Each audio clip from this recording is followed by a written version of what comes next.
lot of experimenting with various kinds of colorants, both wet and dry, that can be used on the gel plate. And I want to share a couple of things that I've discovered with you today. This is, of course, the small gel plate. And I have printed this heart on the gel plate using black acrylic tube paint. Actually, my favorite, Amsterdam. This was done with a thermofax directly onto the plate. If you're not familiar with thermofaxes, you can look up another one of my videos because I've got lots of videos on thermofaxes.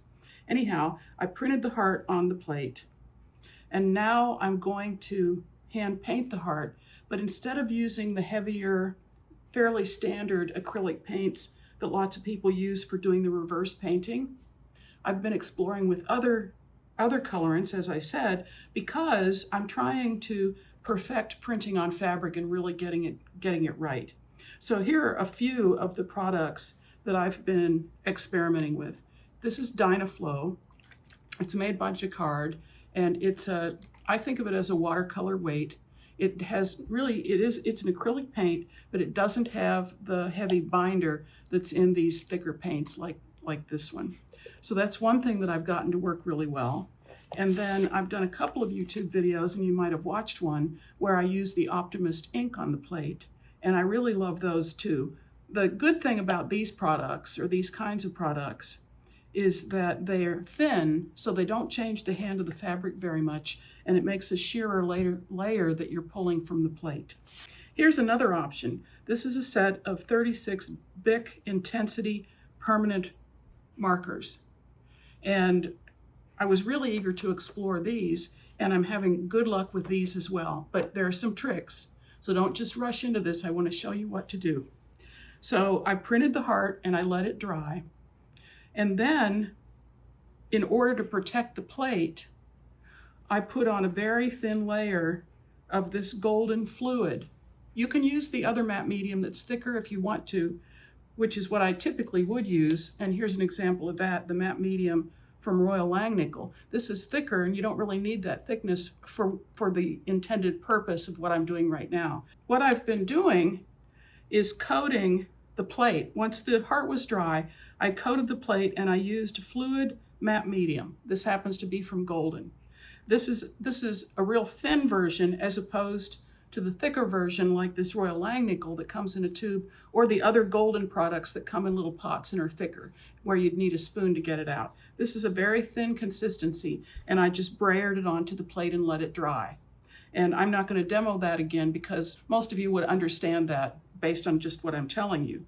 So what I've got is the plate, the heart print, the layer of fluid medium, and now I can add the colorant that might, here's the whole point, that might bleed into the plate and stain it.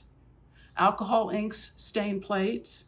These Bic markers would probably stain the plate. I don't know what would happen with the Jacquard. They're acrylic, so I'd probably be okay there. But there are a lot of colorants that you can't put directly on the plate without running the risk of staining it. Okay, so I'm just going to do a little painting. And I think instead of pouring it out and mixing it over here in my tray, I'll just paint directly onto it. Now this isn't beading up very much, which is good. If I was working directly on the plate with these real thin paints, I have a feeling that they would bead up a lot more than this is doing at this point. The nice thing about the Dunnewold is that it stays in suspension. So it's an acrylic paint, and they can be beautifully blended.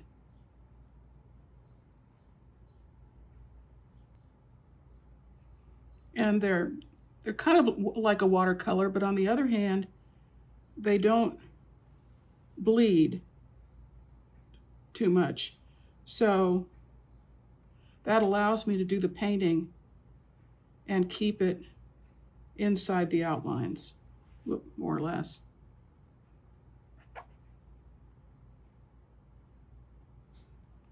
When this dries, I could come back in and I could add a little bit more color to it if I wanted to even out this sort of uneven coloration right here.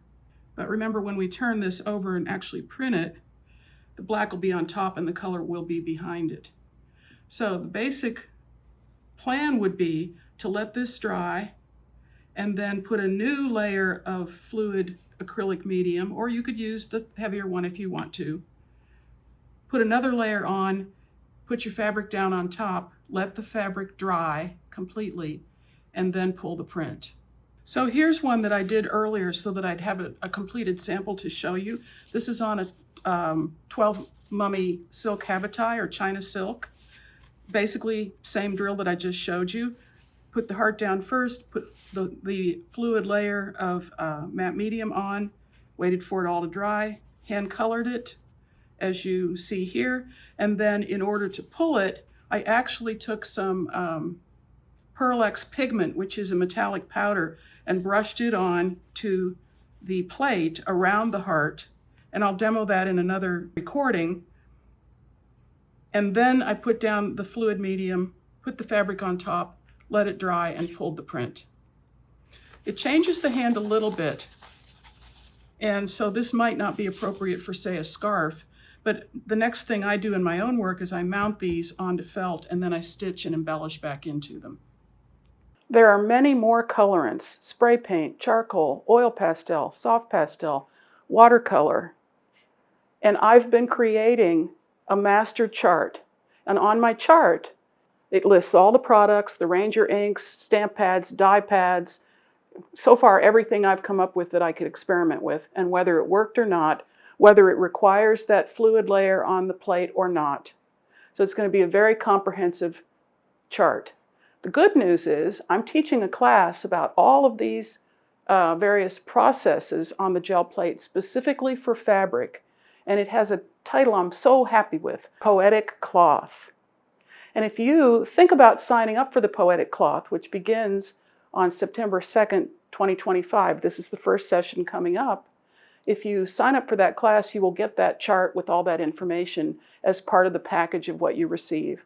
Our classes are really popular. They're a hybrid model. You get to keep all the lessons for life. We have live Q&As where I come on and we talk about how great everything's looking. And if you're interested in that, check out the link down below. And if you enjoyed this and got some ideas from it, I hope you will like this video or possibly subscribe to my channel. Thanks for being here.